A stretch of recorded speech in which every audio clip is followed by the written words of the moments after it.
पाकिस्तान के कराची में 3 मंजिला बिल्डिंग में सिलेंडर ब्लास्ट, सोल्जर मार्केट में धमाके से बिल्डिंग का एक हिस्सा ढहा। अब तक 16 शव मलबे से निकाले गए, 14 लोग घायल।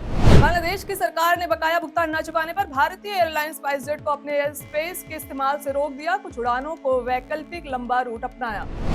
अमेरिका के वरिष्ठ सांसद ब्रेड शेरमैन ने कहा कि राष्ट्रपति डोनाल्ड ट्रंप भारत पर रूसी तेल के बहाने बेतहाशा शुल्क लगा रहे हैं, नीति तुरंत बदलने की अपील। दक्षिण ईरान में 5.5 तीव्रता का भूकंप आया। केंद्र 10 किलोमीटर की गहराई में। पड़ोसी देशों में भी झटके महसूस किए। स्थानीय प्रशासन क्षति का कर रहा आकलन। पाकिस्तान के प्रधानमंत्री शहबाज शरीफ अमेरिका पहुंचे। दौरे में उप पीएम और विदेश मंत्री मोहम्मद इशाक डार भी शामिल। बैठक में द्विपक्षीय और बहुपक्षीय मुद्दों पर चर्चा।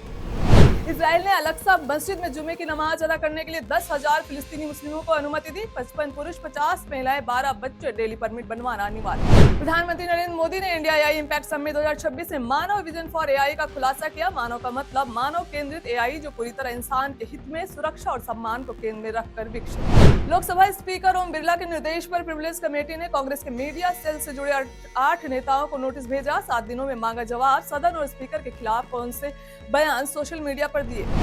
बिजनेसमैन अनिल अंबानी ने सुप्रीम कोर्ट को आश्वासन दिया है कि वह अदालत की अनुमति के बिना नहीं छोड़ेंगे देश। मामला रिलायंस एडीजी समूह 40,000 करोड़ रुपए के बैंक लोन घोटाले से जुड़ा है और अनिल पूरी तरह जांच के दायरे। लॉरेंस बिश्नोई गैंग से जुड़ी खुशनुमा अंसारी उर्फ नेहा को पुलिस ने किया गिरफ्तार। ड्रग्स और अवैध हथियार सप्लाई नेटवर्क को जोड़ने के आरोप। पुलिस के अनुसार नेहा गैंग के सदस्य बॉबी कबूतर की करीबी गैंग के लिए हथियार और ड्रग्स मुहैया कराने में शामिल। सुप्रीम कोर्ट ने तमिलनाडु पावर डिस्ट्रीब्यूशन कॉर्पोरेशन की याचिका पर सुनवाई में फटकार लगाई। कोर्ट ने तमिलनाडु और केंद्र सरकार को नोटिस जारी किया। कोर्ट ने कहा कि सिर्फ मुफ्त योजनाओं पर ध्यान देने से राज्य नहीं कर पाएंगे विकास। दिल्ली में नौकरी दिलाने के नाम पर ठगी करने वाले एक कश्मीरी युवक मुदस्सर को पुलिस ने किया गिरफ्तार। खुद को एनआईए अधिकारी बताकर लोगों को झांसा देकर मोटी रकम ऐंठता था। कांग्रेस महासचिव और वायनाड से सांसद प्रियंका गांधी वाड्रा असम दौरे पर है। उनकी यह दौरा विधानसभा चुनाव की तैयारियों के मद्देनजर अहम माना जाता है। आरएसएस प्रमुख मोहन भागवत 16 से 19 फरवरी तक लखनऊ दौरे पर है। इस दौरान उन्होंने प्रबुद्ध वर्ग के लोगों के साथ कई बैठकें की। उत्तर प्रदेश के फिरोजाबाद में बीच सड़क उस समय हंगामा मच गया जब एक महिला ने युवक की चप्पल से पिटाई कर दी। घटना के दौरान आसपास मौजूद लोगों की भीड़ जुट गई। उत्तर प्रदेश विधानसभा चुनाव 2027 से पहले माफिया मुख्तार अंसारी के परिवार में राजनीतिक कला सामने आई। गाजीपुर के मोहम्मदाबाद सीट के विधायक सुहेब अंसारी के बड़े भाई सलमान अंसारी ने भ्रष्टाचार के लगाए गंभीर आरोप।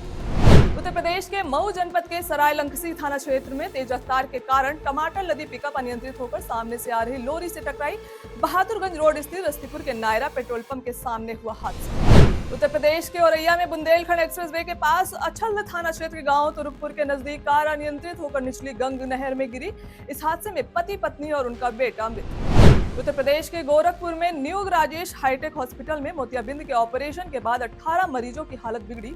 मरीजों की आंखों में संक्रमण फैला, कुछ की आंखें निकालनी पड़ी। पटना हाईकोर्ट ने बिहार के 42 विधायकों को नोटिस जारी किया। इन विधायकों पर चुनाव के दौरान वोट में अनियमितता और चुनावी हलफनामे में गलत जानकारी देने के आरोप। एआईएमआईएम ने बिहार राज्यसभा चुनाव को लेकर बड़ा ऐलान किया है। पार्टी ने साफ किया है कि इस बार वह राज्यसभा के लिए अपना उम्मीदवार उतारेगी और किसी अन्य दल को समर्थन नहीं। पंजाब के तरनतारन जिले में आम आदमी पार्टी सरपंच हरपिंदर सिंह को उनकी ही बेटे की शादी समारोह में गोली मारकर हत्या कर दी गई। घटना उस समय हुई जब सरपंच स्टेज पर रिश्तेदारों और साथियों के साथ नाच रहे। बॉलीवुड के हीरो नंबर 1 कहे जाने वाले गोविंदा को लेकर इन दिनों चर्चा तेज। फैल रही अफवाहें, कुछ लोग उनके अफेयर और बैंक करप्ट होने की खबरें कर रहे हैं। अभिनेता राजपाल यादव के घर में खुशियों का माहौल। 17 फरवरी को जेल से जमानत पर बाहर आए। अपनी भतीजी की शादी के उत्सव में हुए शामिल। 2026 टी20 वर्ल्ड कप में भारतीय टीम के ग्रुप मैच खत्म हो चुके हैं। टीम इंडिया ने अब तक चारों मैच जीतकर सुपर 8 के ग्रुप 1 में जगह बनाई है, जिसमें वेस्ट इंडीज, दक्षिण अफ्रीका और जिम्बाब्वे भी शामिल।